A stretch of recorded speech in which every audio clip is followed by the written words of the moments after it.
For more than 70 years of modern gospel history, powerful women have lifted their voices at the pulpit while keeping their own hearts silent. They vanished between tours without explanation, rewrote setlists at the last moment, and lived entire lifetimes without husbands, yet quietly shared their lives with one woman, introduced to the world as an assistant, a musical partner, or a devoted sister. Have you ever wondered why so many spiritual mothers of the gospel community never married or had children, but spent decades under the same roof with another woman? Beneath those soaring hymns lie stories of quiet pain. Behind every shouted amen are lives forced to conceal real love, treated as something forbidden.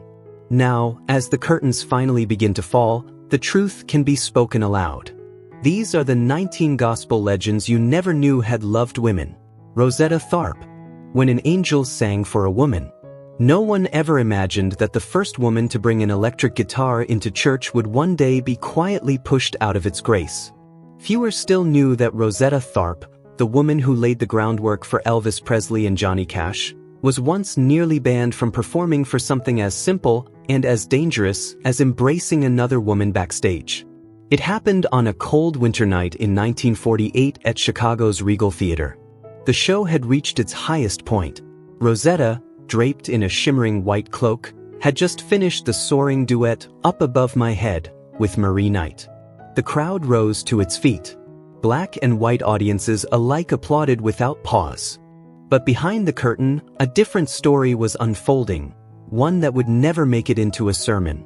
A backstage worker later recalled, "I went back to grab a towel and saw Miss Tharpe sitting close to Marie Knight. Her hand was on Marie's neck, gentle, calming. Then they hugged. It wasn't a 'God bless you' kind of hug. It was intimate, feminine." The next morning, their female tour manager resigned.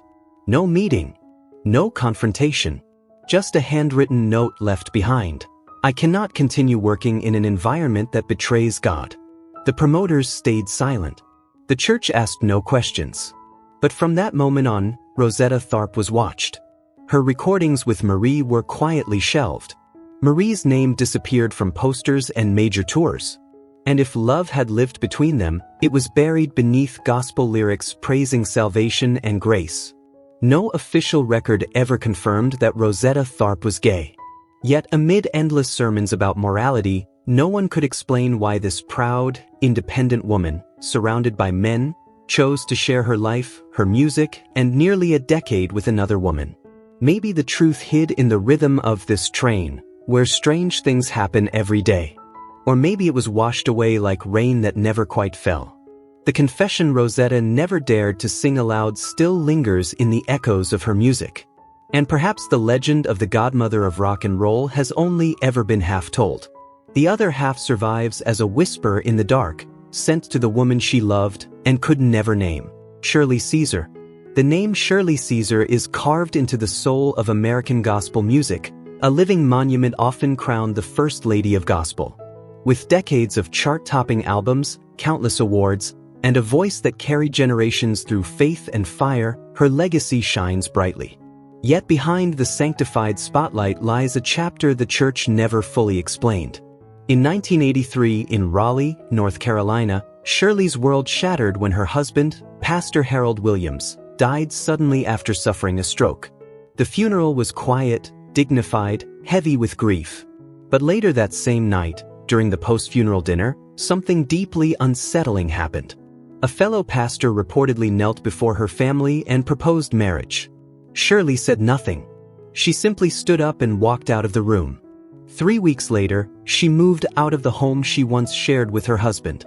From then on, she lived with her longtime personal assistant, a woman who had traveled beside her for more than a decade on the road. Their life together unfolded in silence. No interviews, no explanations, no denials. As the years passed, listeners noticed a shift. Her later recordings, especially the 1995 rendition of "No Charge," carried a haunting loneliness, a tenderness that felt heavier than grief alone. Whispers followed. Questions lingered. One former colleague quietly said, "She lost the man she loved for most of her life.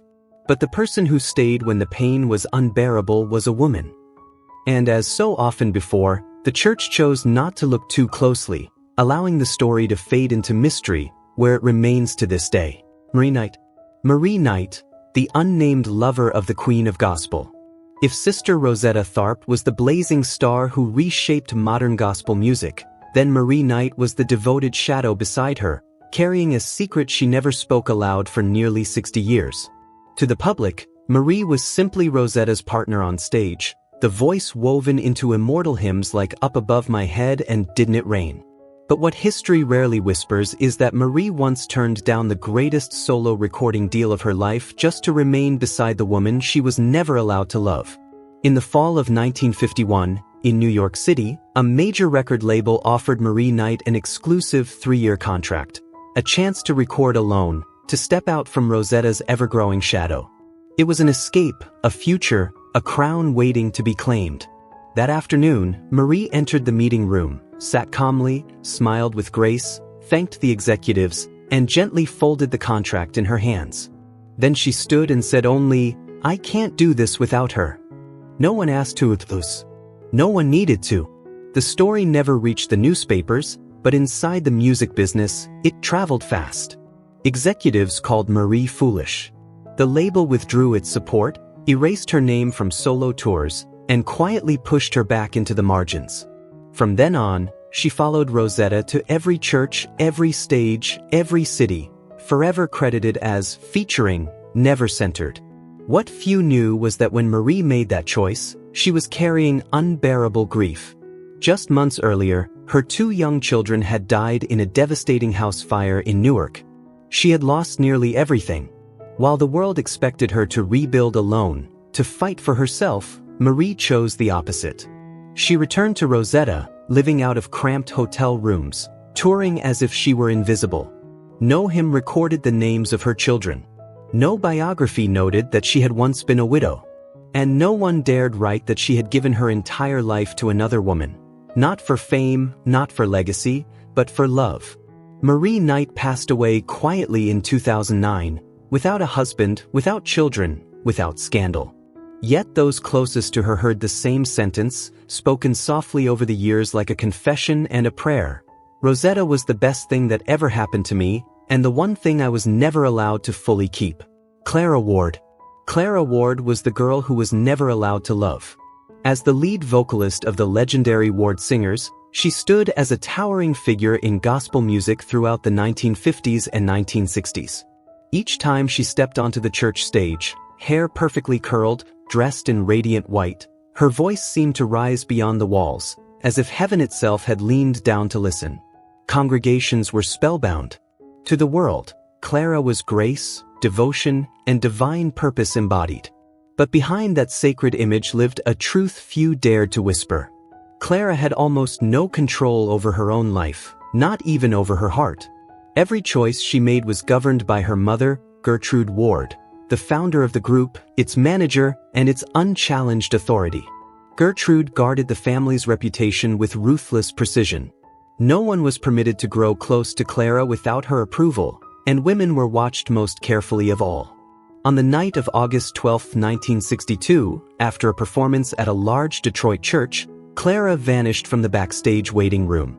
By midnight, panic spread as the group searched the nearby hotel.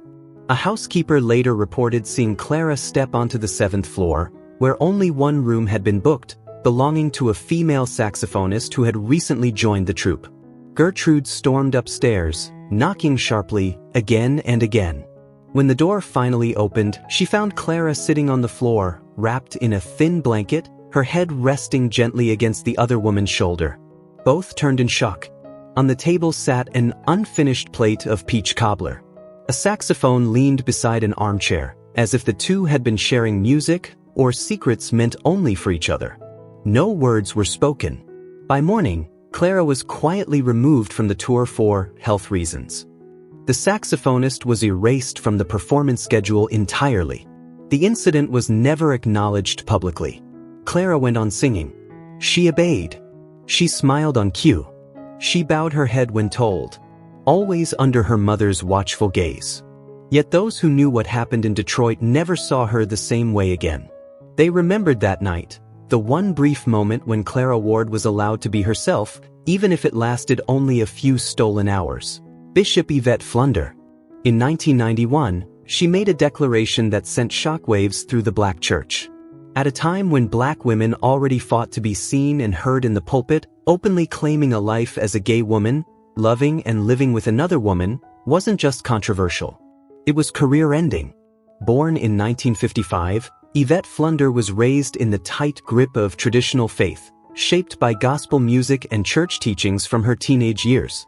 The women of the church taught her how to sing, how to pray, how to become a model believer. On the surface, she fit the role perfectly. But beneath that devotion lived a truth that refused to stay silent. She loved God deeply, but she also loved Shirley Miller, a soft-spoken, steady presence who stood quietly behind her during sermons. Their love was never mentioned in hymns or sermons, yet it grew in whispered moments, between worn Bible pages and careful glances in church hallways. Then came a March morning in 1991 at City of Refuge Church in Oakland. As Yvette stepped to the pulpit, no one knew they were witnessing the end of one life and the beginning of another.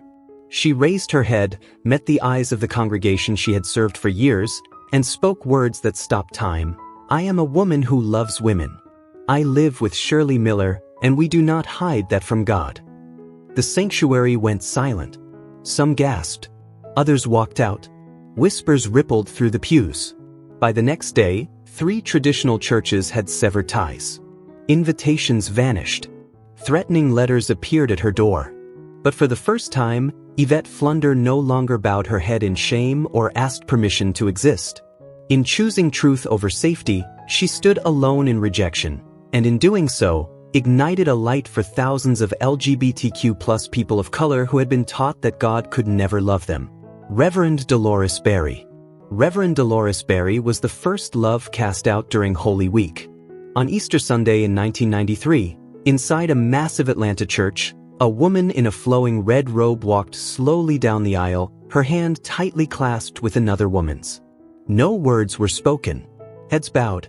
As the church band rang out bells of grace, the silence grew heavier than any sermon. That woman was Dolores P. Berry, a pastor, a musician, and one of the rare pioneers who dared to preach God's love without erasing her truth as a gay woman. From an early age, Dolores felt pulled toward both faith and music. She answered the call, was ordained in a traditional Black church, and preached from the towering wooden pulpit with eyes lifted heavenward, as if begging God for understanding. Her sermons were powerful, her voice steady, but faith alone could not shield her from rejection. In 1993, Dolores made a quiet but radical choice. She brought her girlfriend, a high school teacher, to the official Easter service. No one confronted her. No one whispered. Yet every step up the church stairs felt like a verdict. 3 days later, behind closed doors and cold smiles, Dolores was forced out.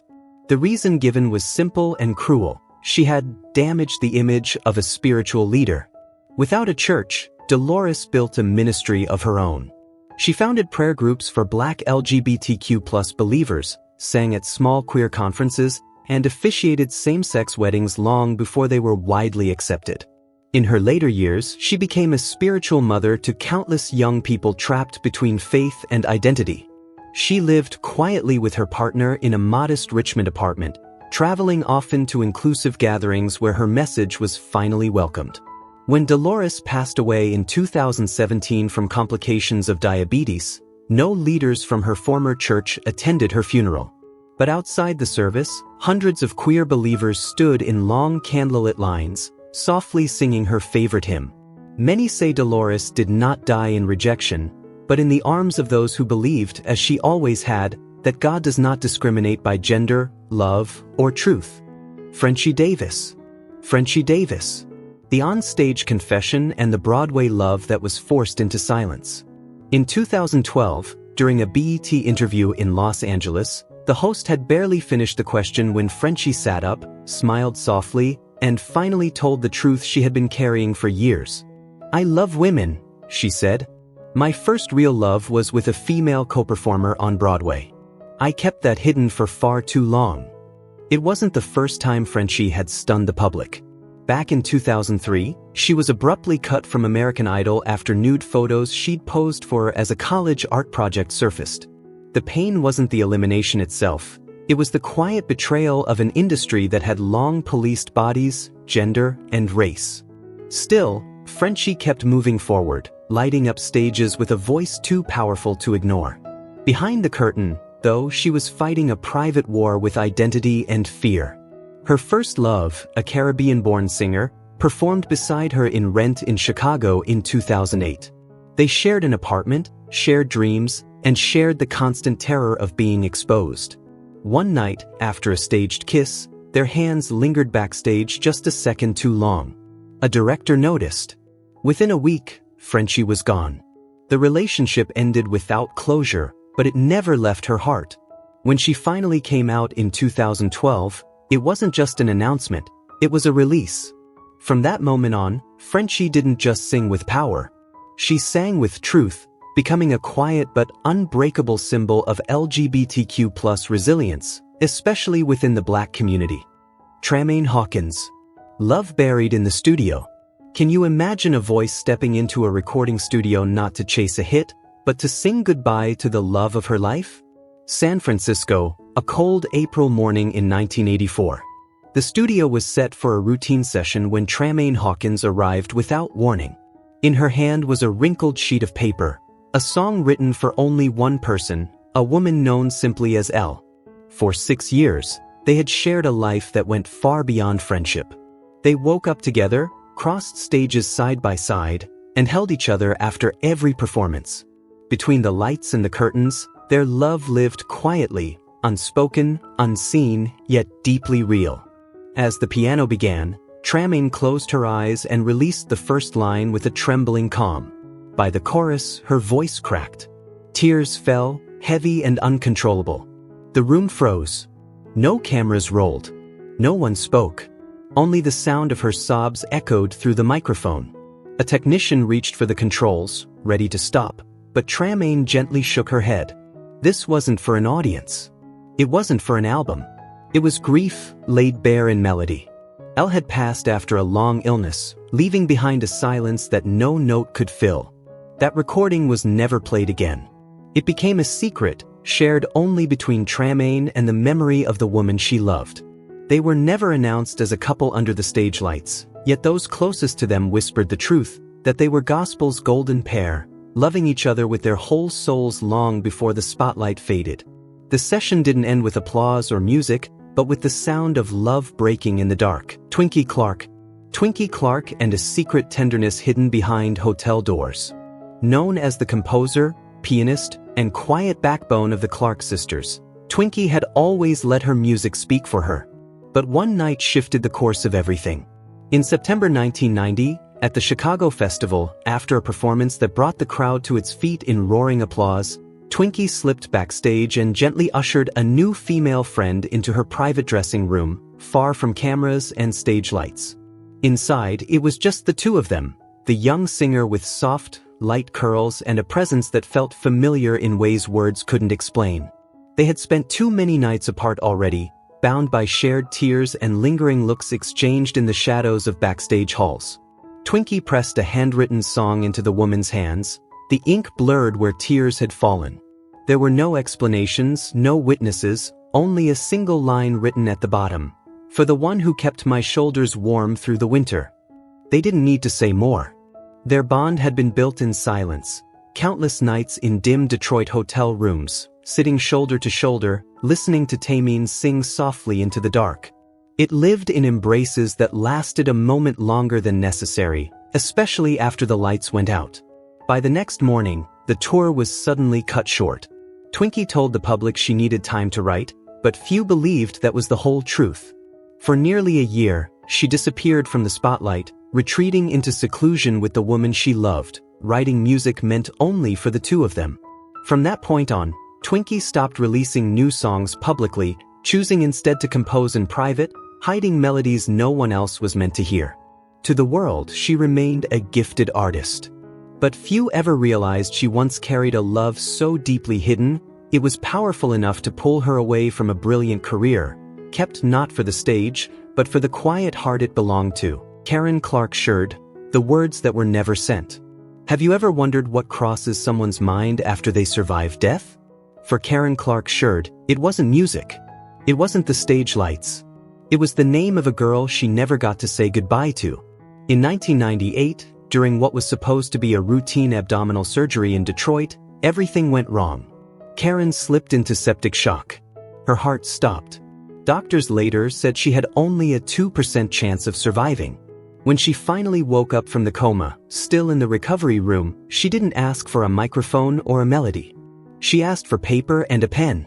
The nurses assumed she wanted to write a song. She didn't. She wanted to write a confession. With trembling hands, Karen began journaling to Tay, a close friend from her teenage years, the same girl who once held her as she sobbed after being forced off a youth tour in 1976 for moral reasons. In shaky handwriting, Karen admitted what they had never dared to say out loud. Their bond had crossed the line of friendship long ago. "If you were still alive, I'd call it love," she wrote, then scratched it out, then wrote it again.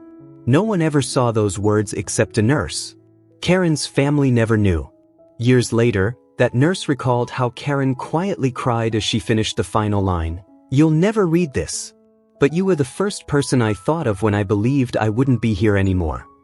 When Karen returned to the stage just months later, her voice was as powerful as ever. The audience saw faith. They saw strength. They saw a miracle. But no one knew that behind her triumphant comeback lived a private confession, one written too late, for a love she carried silently, for a girl who had been gone for far too long. Mattie Moss Clark. Mattie Moss Clark, the quiet force behind the raised voices. Whenever she stood before a choir, she never needed sweeping motions or dramatic commands. A glance, a subtle flick of her wrist, and 100 voices would rise in perfect unity, rolling like controlled thunder. She wasn't just a pillar of traditional gospel. She was discipline incarnate, revered and feared in equal measure. Yet beneath that iron composure, a story has lingered in hushed tones since 1969. That summer, at a music conference in Memphis, witnesses claimed they saw her step out of a hotel room near midnight, hair undone, wrapped in a coat that clearly wasn't hers. At her side was a young personal assistant, nearly 20 years younger, newly hired out of Chicago. Throughout the conference, they ate lunch alone, sat shoulder to shoulder in meetings, their closeness impossible to ignore. No one asked questions, but no one missed it either. A week later, the assistant vanished without explanation, reportedly reassigned to a small church out of state, her name quietly erased from the office. After that, no one dared approach Mattie on a personal level again. She never remarried after her divorce, choosing solitude in a large, silent house filled only with music and memory. Years later, a single line discovered in her private diary hinted at a deeper truth. Sometimes teaching others how to sing is easier than finding someone to love. Nothing was ever proven. But if forbidden love ever brushed the walls of the gospel church, the whispered story of Mattie Moss Clark and her assistant remains one of its most enduring and carefully guarded secrets. Dottie Peoples. Dottie Peoples' final testimony came on a quiet Sunday morning, March 3, 1996. Hundreds of worshipers packed West End Baptist Church in Atlanta for what was meant to be a late Easter service. Yet what stirred the room had nothing to do with the sermon or the choir. It was her sudden appearance. After more than 2 months of vanishing completely from the stage, the media, and the very community that once called her the voice of resurrection. She walked to the pulpit in a plain white dress. No makeup. Eyes swollen and red-rimmed. No introduction. No greeting. She paused, looked out at the crowd, and said only, "I'm back." Then quietly, "But one person isn't." Without explanation, she began to sing Testify, a song no one had ever heard, never released, never announced. The melody moved slowly, the lyrics barely above a whisper, each note heavy with a grief so deep it refused a name. Only those closest to her knew the truth. The song was written after the sudden death of a woman who had lived with Dottie for 3 years. This woman never appeared in any biography. Her name was never printed in liner notes or acknowledgments. She existed in no official record. She died on January 4, 1996, in a car accident in Marietta, just days into the new year. Dottie did not attend the public memorial. Instead, she went alone to the crash site at midnight, remaining there until morning. The woman had been the backup guitarist in Dottie's band, often seen backstage, never beside her under the lights. In a leaked demo of Testify, a whispered line can be heard at the very end, "Deborah, you saved me." That name never appeared in any official release. 2 months later, Dottie withdrew from her national tour, canceling every contract. When pressed for a reason, she said only, "I've lost the one who was the refuge of my soul." From that moment on, she claimed, the songs were just wind. Testify was never performed live again. But those who were in that church that morning say they witnessed something unforgettable, a love song for a woman the church would never acknowledge, sung once and never forgiven for. Vicki Winans. The keeper of the flame was not a man. Imagine the stage lights going dark in the middle of the night. Not because of scandal, not because of failure, but because of a woman who stood just out of sight. In the fall of 2001, Detroit was buzzing with anticipation for a new gospel album from Vicki Winans. She was a woman twice divorced, a single mother who had carried her children through storms, and someone who had finally found her footing again. Fans expected praise and power. What they didn't expect was the story unfolding behind the curtain. In April of that year, Vicki quietly left her spacious home in North Detroit. Not to retreat, not to heal alone, but to move into a modest West Side apartment with her longtime female manager. Together, they chose the furniture, shared morning coffee, late-night talks, laughter, and wounds too deep to name. There was no press release, no explanation, just silence. Then Keeper of the Flame was released. One line echoed again and again. "You held me when my husband couldn't." Fans assumed the "you" meant God. But in gospel circles, whispers spread fast. Insiders said the flame was human, her manager, always backstage, always present, always holding her steady. A local critic wrote, "It feels like a confession between two women, burning with both devotion and loneliness." By the next day, the label acted fast. The word "to" was changed to "he." Original pressings vanished. The moment was erased, almost, because Vicki never denied where the song truly came from. And during one performance, as her eyes drifted toward the front row and found her manager, she softly said into the mic, "Without her, I couldn't have sung." The room fell completely silent. LaShawn Pace, the sister who lived in the shadows. Have you ever felt a single look reach straight into your chest and stay there? Atlanta, summer of 1999. During a live interview on a local radio station, LaShawn Pace, the soft-spoken, deeply loved gospel singer, suddenly broke down in tears when the host asked a simple question, "Who is the angel on earth in your life?" She went quiet. The studio held its breath. Then, her voice shaking, she whispered, "A sister in my singing group."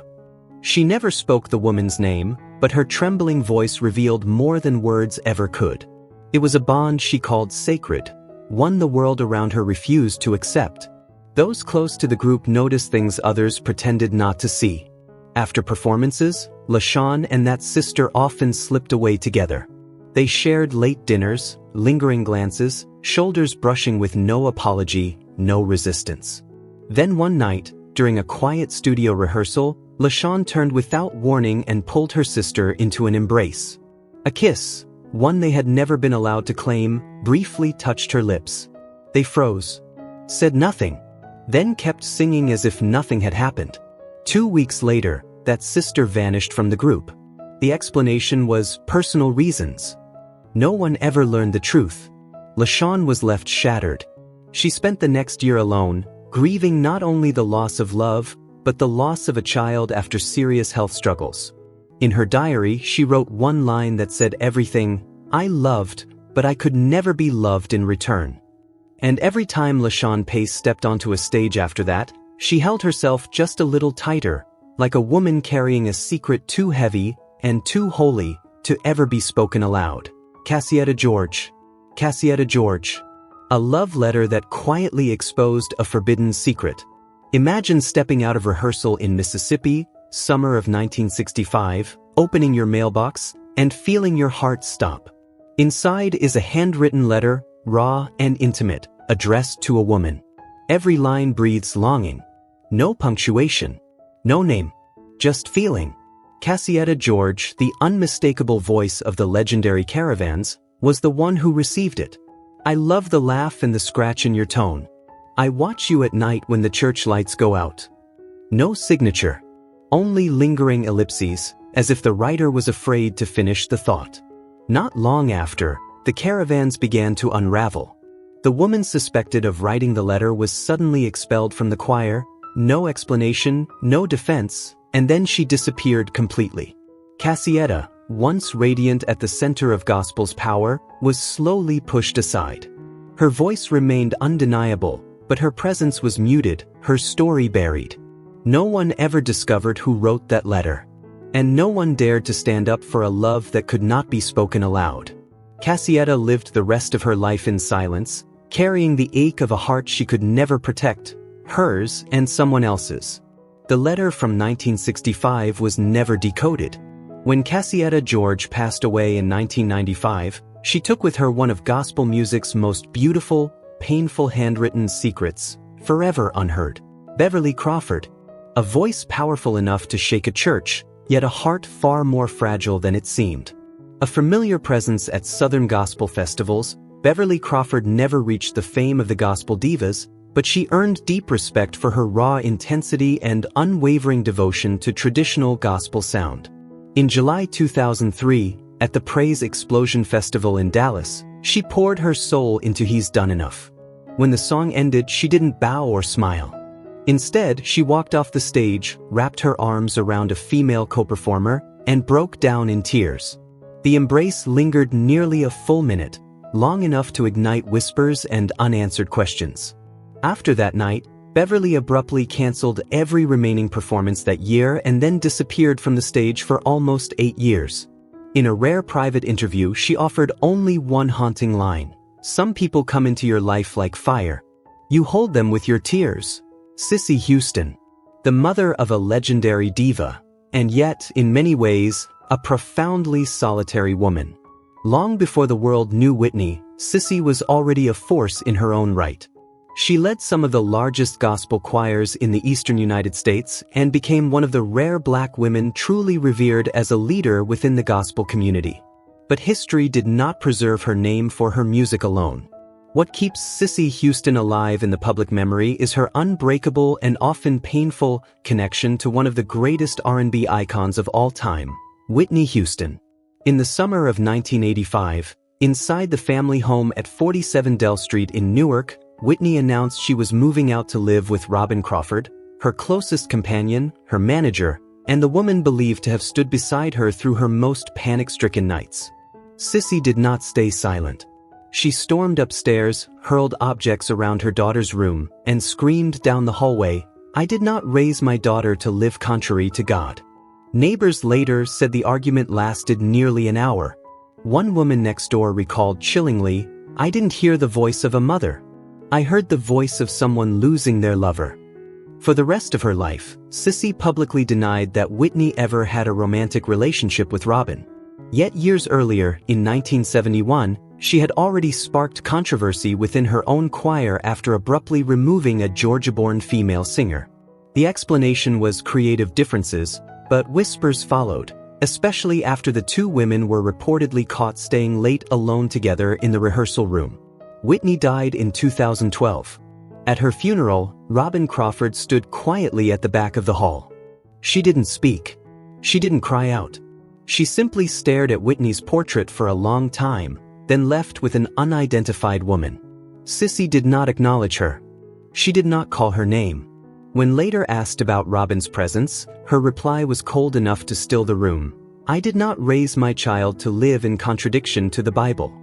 And then, away from the crowd, Cissy lowered her head and wept alone. Dorothy Norwood, the great storyteller of gospel, spent a lifetime telling other people's truths while keeping her own buried.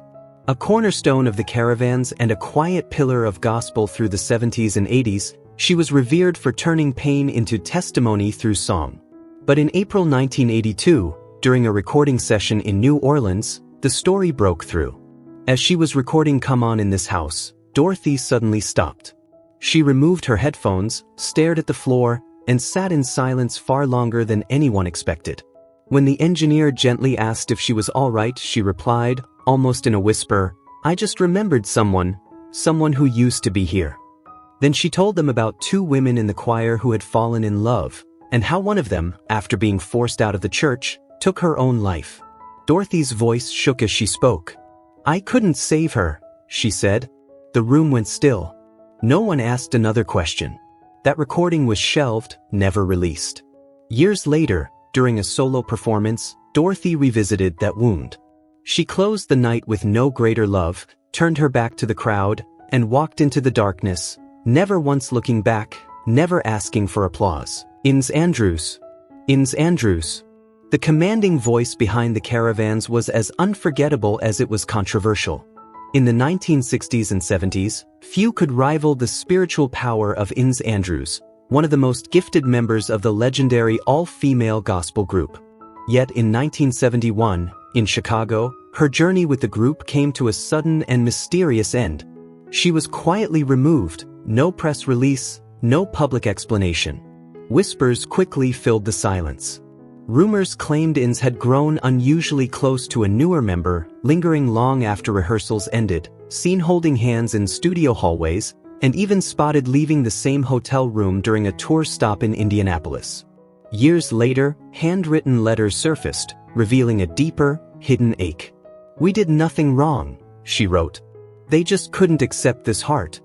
Despite the heartbreak, Inez pressed forward, carving out a solo career that lasted another decade, carried by faith and resilience. Looking back at this list, we don't just see 19 gifted performers, we see 19 lives that once stood beneath thunderous applause. Behind the bright lights were secret loves, quiet sacrifices, and years spent living in silence. Which story surprised you the most? Drop your thoughts in the comments. And don't forget to subscribe, so we can keep uncovering the untold truths behind these Black legends.